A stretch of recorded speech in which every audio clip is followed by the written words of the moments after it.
Okay, we are about to start her removal right now. This is a cup of hot water. Hot, the hotter the better. Obviously, I'm not trying to burn my client, but I want it hot. Now I use dental, two by two dental squares. Here, I'll stop and slow down here. So here's your 2x2 dental square. I fold it in half and then in half again.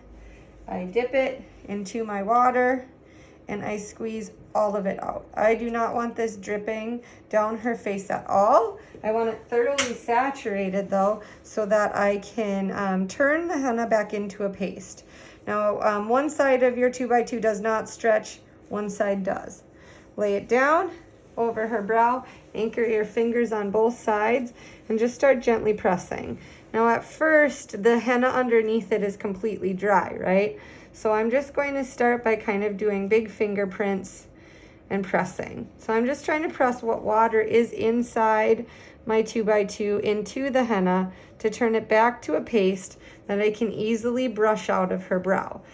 Now, if you've been watching these series of videos, you'll know that Laura's got a very thick brow, but we went very light where she has a bulk amount of hair. And that is because of the color choice that we were using had 25% black in it, which in my opinion is a good deal of black. And I want to make sure that she doesn't get too crazy dark. So you can see just the little bit that kind of pressed out, the little bit of water that pressed out. This is an acceptable amount to be kind of squeezed out. Any more than that, not good. So you can see, now part of the reason why I like 2x2s over 4x4s, which a lot of people, a lot of Estes tend to have 4x4s laying around, especially if they do facials for some reason. I don't know, I don't do facials.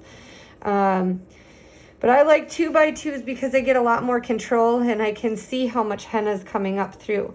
Now if I like fold a 4x4, then I have so many more layers that the henna has to soak through before I can determine what's going on below it. Now again, we've used some very dark pigments on her, so this is turning quite dark, right? And your gut might say like, oh, it's ready to be removed right now. You should lift this up.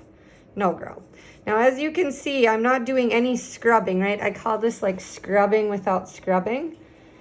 Just kind of using a little bit of my fingernail. I don't have super long nails and I am wearing gloves. I would highly recommend wearing gloves during this part or your fingernails are gonna look nasty, girl. Okay, so feeling like it's about ready. I have my dry mascara wand ready to go. I'm gonna pull it up. I'm not wiping anything. I'm just pulling it up.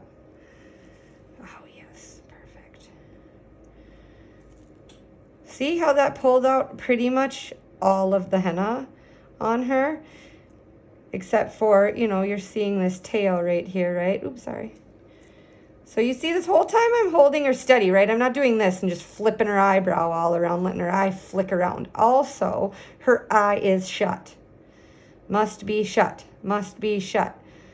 Turn your mascara wand around a couple times just to make sure that you're really not spreading dry henna inside her brow and you're brushing it out.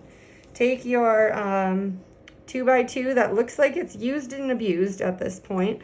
But again, my inner resource garter says it still has uses left in it. See how I'm not touching inside her brow at all? It look like there's just a little bit more water in there than what I wanted. I don't want anything dripping inside her brow. Okay, so I'm wiping around her brow. That's going to maintain whatever stain we have created on her and not wipe it off. See, holding her steady.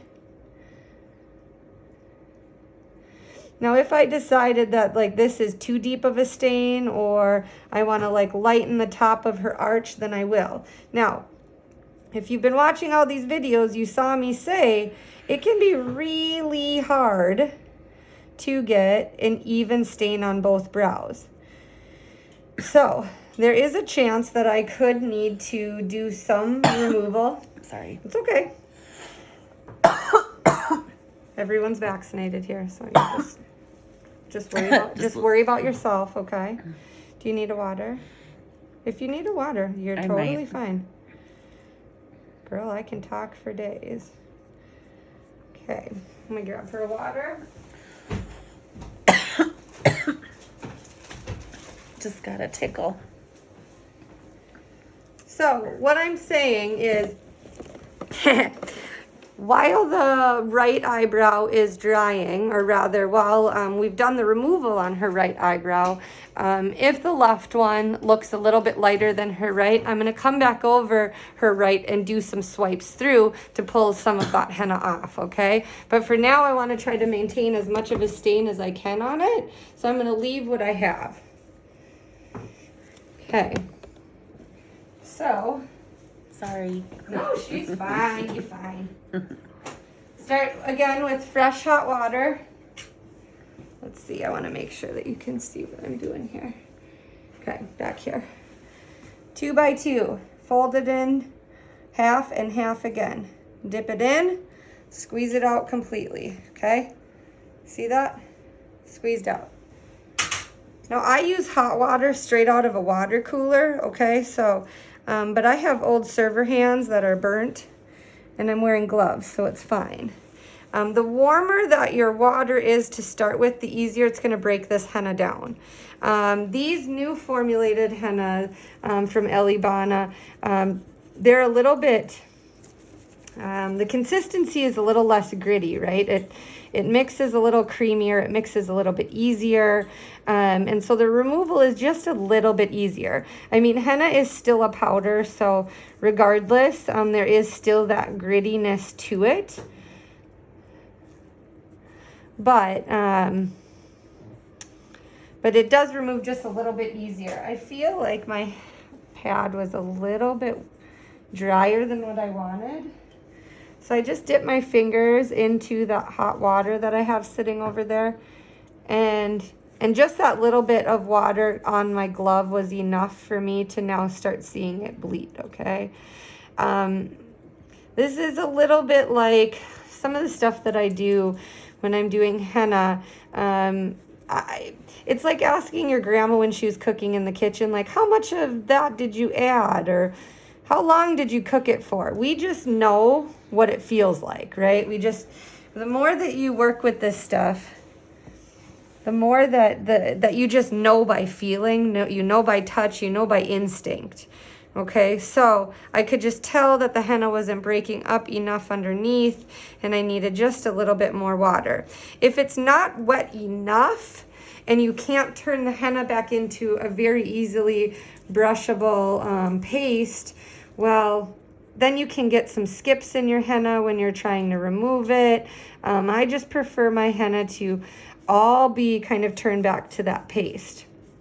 Also, one thing I want to mention is right when you remove henna, don't say anything to your client. You know, don't, oh boy, that's not as dark as I want, or oh, it's looking a little warm. Like, just calm yourself until you're fully, like, once you're done with this one, your first has taken some time to neutralize and deepen a little bit more. Now, if you've done it too dark, well, then you might be in a little bit of a problem there, because it's only going to get darker. When I do have a brow that I feel like gets too dark, I grab my Elibana makeup remover. I take a little bit of it on the back of my hand with a mascara wand, and I brush it through. Now, that is what I would consider like panic washing a little bit, which I fall victim to it too if I'm nervous that my client thinks that they're too dark. But if she even opens up her eyes and says, you know, or I give her the mirror at the end of it and she says, wow, these are too dark, then I'm going to probably do the same thing to her, okay? So as you can see, this one did turn out a little bit lighter, but let's see how much of the stain that we can maintain. And sometimes by brushing the henna through, you're kind of smearing it back down onto the skin a little bit and helping retain some of that stain. I'm just gonna clean out my brush just a little bit here. And then let's wipe what's around so that we don't keep smearing dry henna into her brow.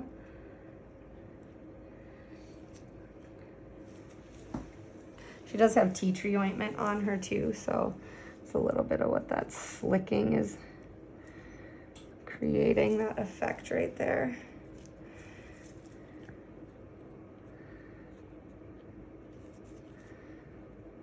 Might be time for me to retire this piece of gauze, huh?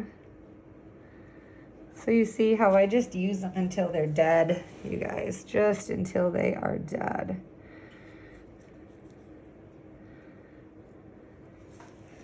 Okay, I'm gonna give my mascara wand a little rinse. I'm just gonna pull some of that henna that's on it off. So it's not wet, I just dried it off. So I'm just gonna brush this one just a little bit more. And as I'm brushing it, I am seeing it lighten, little bit, little bit, little bit. It's still pretty darn dark, right? Okay, now her eye needs to be closed again. Can brush down just a little bit. And that's gonna get some more of the flakes out. Don't let her open her eye until you've pulled all of that out. Make sure that there's no henna dust sitting in her tear ducts or anything either. Okay, so looking just a little bit deeper on this side than on this one. I mean, this is honestly just very typical, you guys. So I'm gonna wet down a fresh 2x2. I'm just going to kind of gloss it over this one because this one has a little bit of dried henna in it still. I'm gonna help that one out. So, and it's okay to have a little bit of henna residue in the brow, but we don't want it to be like looking like majorly dusty or anything, right? Now this one, as beautiful and as perfect as she is, we're gonna soften it just a tiny bit.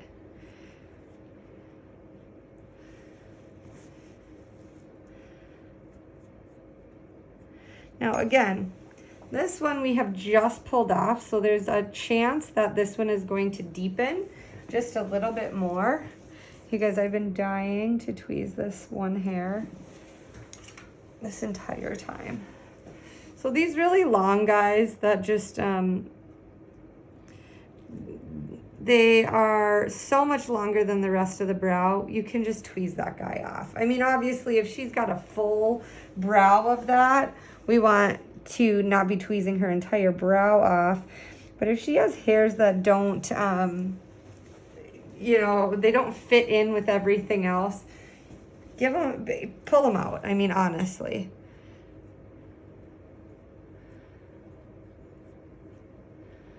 So you see that one's really good, deep saturated color on it. My line down here is looking really nice and thick. This one's looking a little bit lighter. Not a big deal, but just things that I notice as a provider. And I'm going to make note on it so that I can attempt to get better on that on her the next time. I'm going to use just a little bit of a really light oil.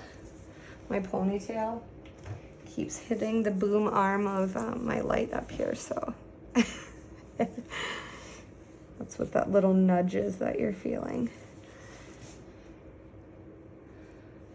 Okay, so I'm just doing a light little application of oil around her brows, trying to avoid actually touching them. The skin gets a little bit dry after a removal, so this is just kind of rehydrating her again. Yes, oil can dissolve your henna stain, but we also don't want her to be dry and flaking either, so. All right, this is where I'm going to end this video, and then for our last one of the day is going to be how you polish her up and make it that Instagram photographable brow, which, I mean, this is darn near there, right? Like tiny little imperfections perhaps where in the stain on this one versus this one, but that is just such a common thing that it's nothing to really beat yourself up about, okay? If I really, really need to, I may choose to grab out a pencil and do a tiny bit of a line down here just to make sure that they match a little bit closer. But I'm not going to get too bent out of shape about that until I'm all the way done and I decide that that's the case. So you see how I just decided to tweeze that one long guy out instead of letting it sit. The last time she was here, I did trim her brows a little bit over the tops, which If you know me at all, you know I am a very hesitant person to trim brows, but I did decide to trim them the last time. And part of me is like, wish I wouldn't have, but you know, she gets a little bushy in there. Like I can see one standing straight up right there. So I'm just gonna ask that one to vacate. Okay. See, now we're getting into my nitpicky nature. Okay, cutting it off, tools down.